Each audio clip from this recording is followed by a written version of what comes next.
Hi, in this video, we are going to explore several different technologies that are extremely helpful in learning languages. No, I'm not talking about all of those apps.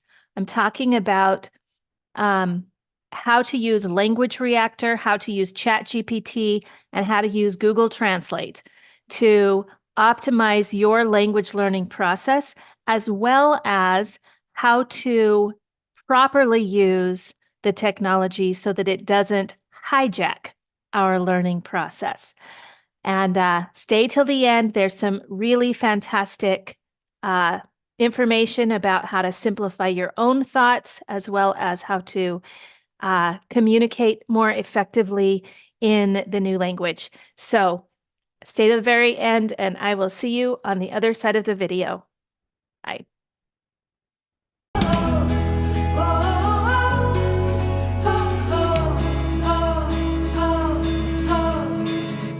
We also, a good language learner has certain personality traits, things that make them better at learning languages, okay?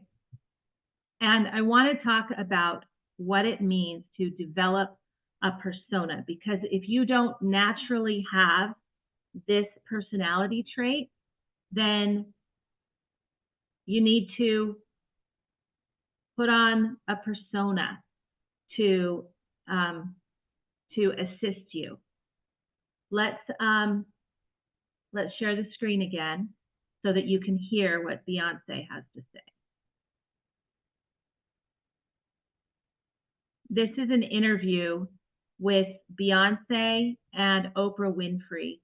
And Beyonce is going to talk about how her persona allows her to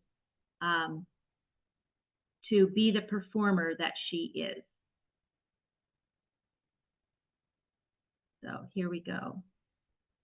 So, like when you're getting ready to go on stage and perform, does Sasha Fierce, when does she show up? Usually when I hear the crowd, when I put on my stilettos, when like the moment right before when you're nervous and that other thing kind of takes over for you.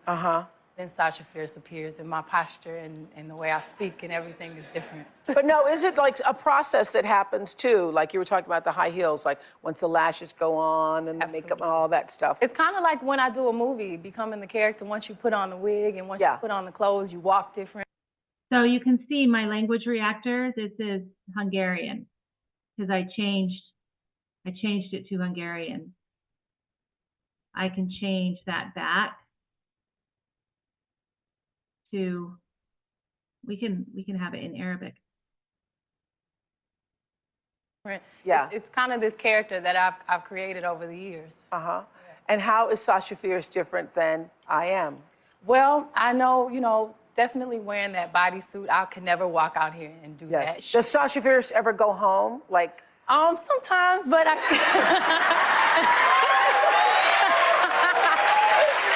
often.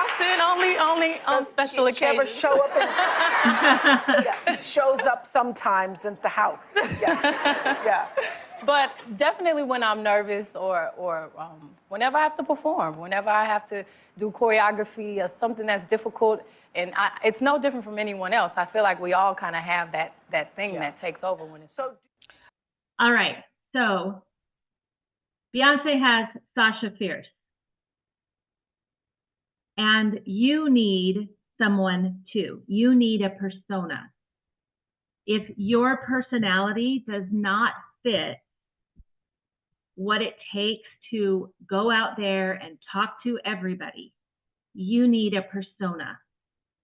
At least in the early stages, in the parts where you don't recognize to sort of recognize, you need a persona.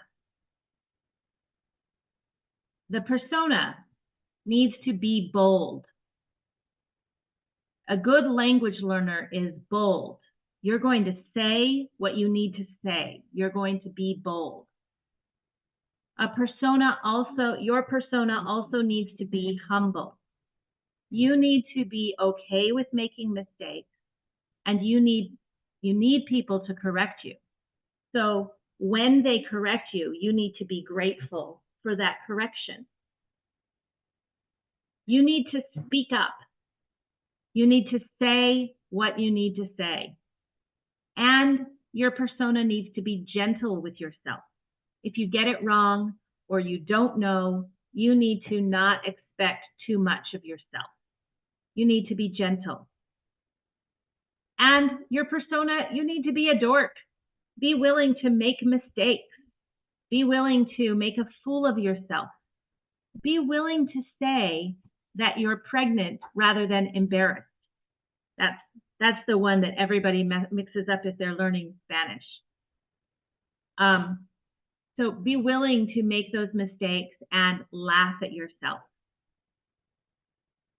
And you're going to need to let go of your current identity. That's really hard.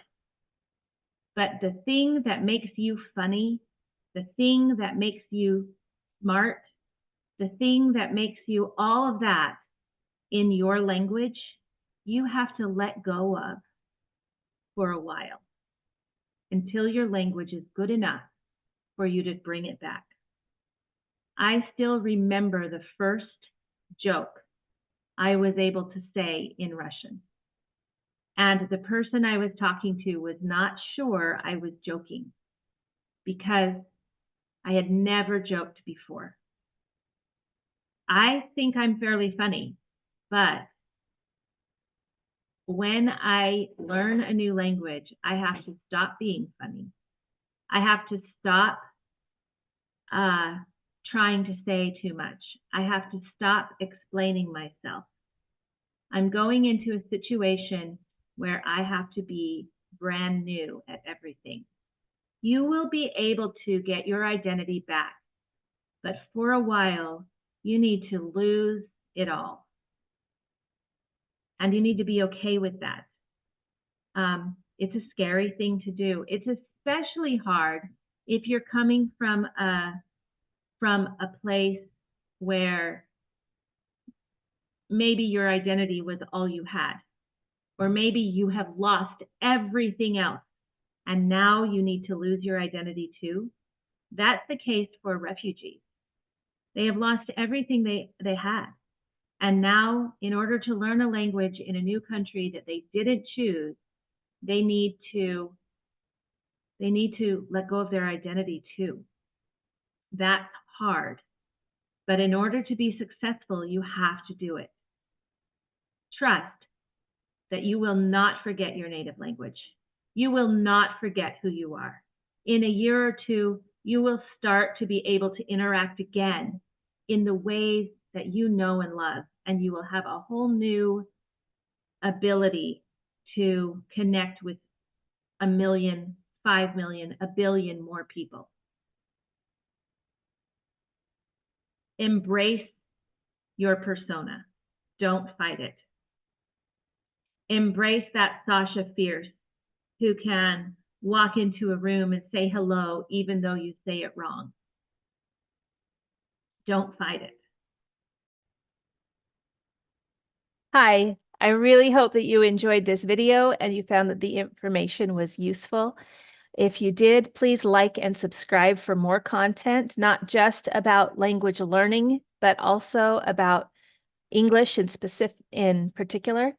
I have a lot of videos about grammar and about reading practices and conversation and pronunciation. So please like and subscribe. Go to my website if you're interested in the other parts of this business that I'm building, and I will see you in the next lesson. Bye.